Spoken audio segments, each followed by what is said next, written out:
السلام عليكم ورحمة الله وبركاته يا شباب. اليوم رحلتنا على هالمزيونة من الرياض إلى المدينة المنورة. نبدأ الحلقة بالصلاة على الحبيب محمد، اللهم صل وسلم وبارك على سيدنا محمد وآله وصحبه أجمعين. أول شيء نفل البنزين، وبعدها نبغى نروح نشيك على الكفرات. عندنا تقريبا هذا نازل شوي، أعطيني بالساعة داخل. عبد الله، هذا عبد الله.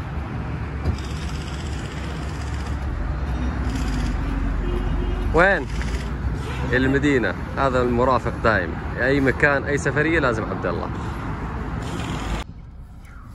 جنوط 20 استحالة ما تمر دائما عند البنشري وتنسم تعبيها، لازم، هذا شيء أساسي فيها. هذه قهوة حقتنا.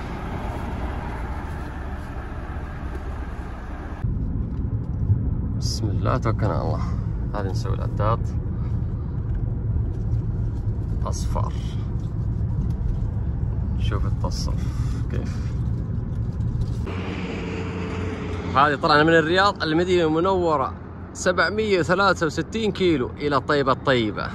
توكلنا على الله. في شباب كثير يسألون عن عزل السيارة. عزل الكرايزلر والتشارجر ما شاء الله بالخط ممتاز، لكن التشارجر أفضل منه عزل. ليش؟ علشان فتحة البانوراما، الفتحتين هذه، فتجي تشارجر أفضل منها كعزل، لكن كله عزله حلو، ما في صوت تنسيم، صوت هواء، ما شاء الله تبارك الرحمن. لأن في بعض الناس عنده شيء أهمية بالسيارة، عزل السيارة. طبعا السقف البانوراما هو ناجح بالألماني أول شيء، بعدها الأمريكي، بعدها السيارات الثانية. وهذا الكباس ما شاء الله راح هدين.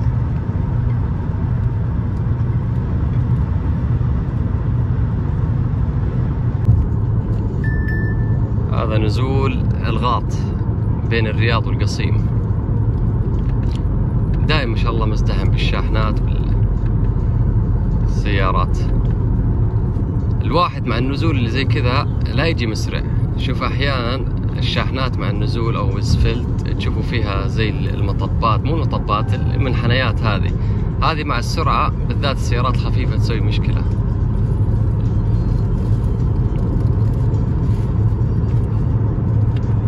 وإلى المدينة المنورة.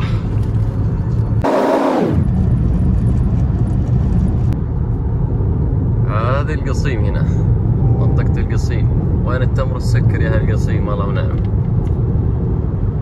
بريدة يمين وعنيزة يسار.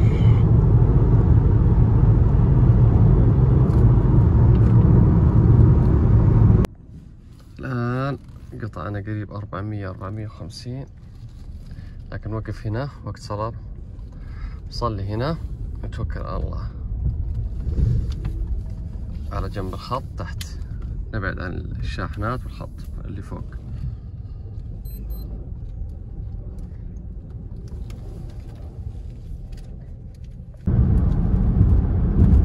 هذه الجبال لا تدخل المدينة. شوف هذا المدخل بين جبال داخلين. طيب البنزين كم مشى معنا للآن؟ خلاص على النهاية مشى 773 كيلو. خلاص بس على النهاية، لا 78 كيلو صح كذا. خلاص قريب 800 كيلو. طبعا على سرعات ما هو عالية، والطريق ما في عج، ما في هواء، ما في هضبات، لأنك لو على سرعات عالية ما راح تمشي كذا، أو في طلوع ونزول حسب الخط والهواء. تعالوا أوريكم ايش صار فيها بالخط. شوفوا الخط والقزاز. فكذا نحتاج ايش؟ غسيل سريع على طول. حتى لقينا تشارجر بالمحطة بعد. أول ما وصل من السفر راح النفسية عندي نغسل السيارة، بالذات من داخل، يعني تعرفون بعد الخط لازم.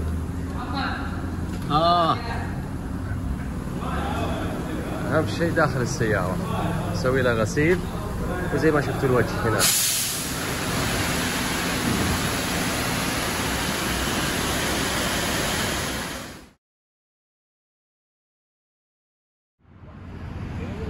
وبكذا خلصنا غسيل السيارة ما شاء الله كيف طلعت. الآن بروح أتمشى بالمدينة شوي. هذا شارع سلطانة، هنا كافيهات، في مطاعم. يلا على المزيونة.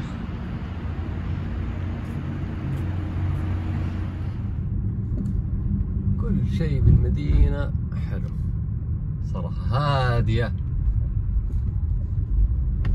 يعني زحمتهم مو زي الرياض. الرياض زحمة، هنا هادية صغيرة هادية. هذا ممشى هنا تقريبا،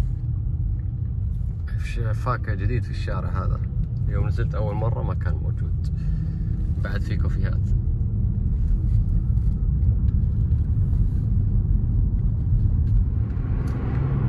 شوفوا جمال المدينة المنورة يا جماعة الخير. هذا امتداد جبل أحد على الدائري. يا مرحبا بثاني يوم بالمدينة. أمس جينا وصلنا بالليل ونمنا، ما جينا الحرم زرنا. الآن بنجي نصلي بالحرم. ما شاء الله معتمرين زحمة.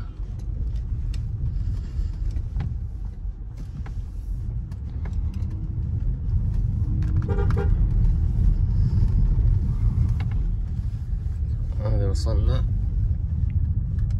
نبغى ننزل مواقف. مسجد النبوي فيه مواقف تحت الحرم.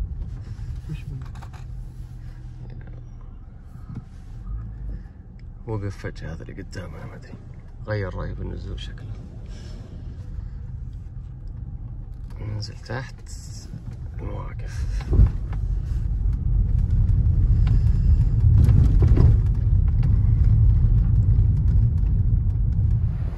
خلاص وقفنا الآن بالمواقف السيارة ونطلع نصلي بالحرم. يلا.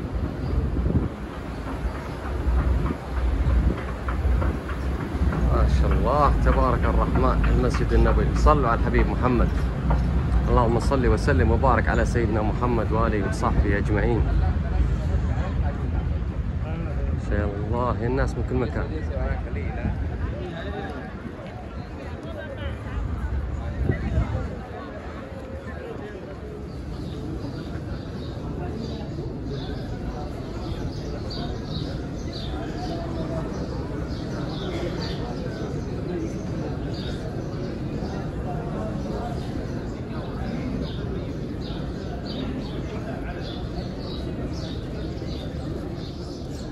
نبغى نشرب موية زمزم هنا بالحرم. بسم الله. رحت الكاسة.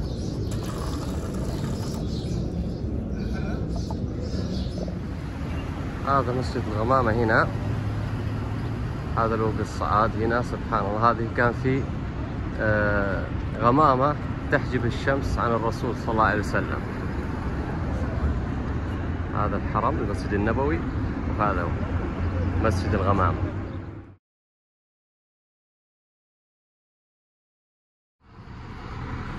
هذا هنا جبل أحد، في هذه حديقة هنا.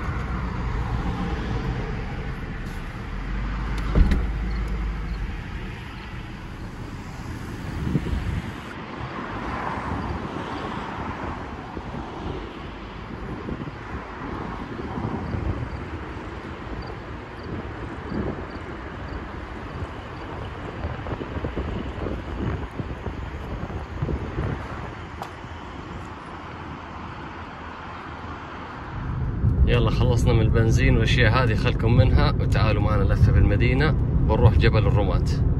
هذا جبل أحد، بروح الآن جبل الرماة مكان غزوة أحد. هذه هنا جايين على هذا جبل الرماة، هذا الصغير وشهداء أحد هنا. الحين بصور لكم بس نوصل داخل. ما شاء الله معتمرين الزوار من كل مكان. هذا جبل الرماة، الحين نطلع عليه شوي. سلام دار قوم المؤمنون، أنتم السابقون ونحن اللاحقون. هذه المقبرة.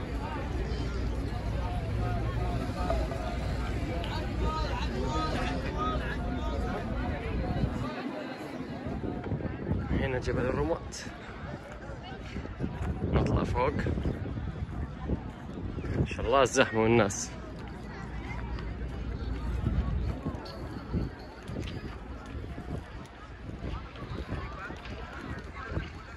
هذه كتابات المعتمرين اللي جو هنا، بعضهم يكتب أساميهم هنا.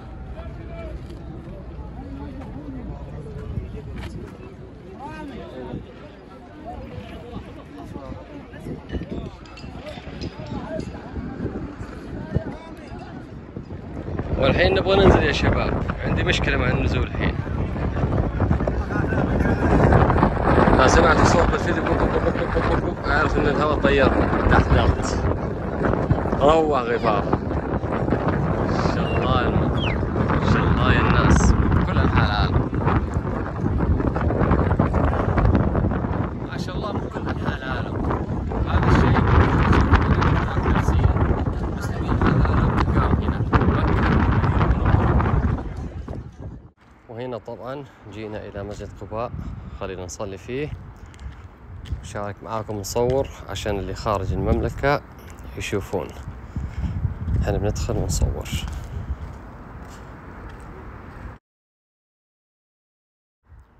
فضل الصلاة في مسجد قباء. قال رسول الله صلى الله عليه وسلم: من تطهر في بيته ثم أتى مسجد قباء فصلى فيه صلاة كانت له كأجر عمره. هذا الباص يودي للحرم ولا مسجد قباء.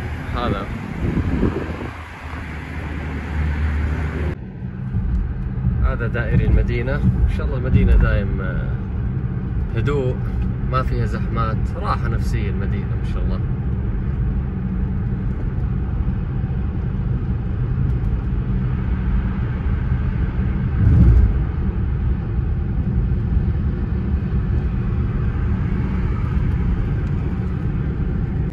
وكذا خلاص ما ابغى اطول عليكم بالمقطع، ننهيها بالصلاة على الحبيب محمد. اللهم صل وسلم وبارك على سيدنا محمد واله وصحبه اجمعين. لا تنسوني باللايك والاشتراك. اي استفسار حياكم اسنابي اخوكم غفار العبد الله. تحياتي لكم جميعا.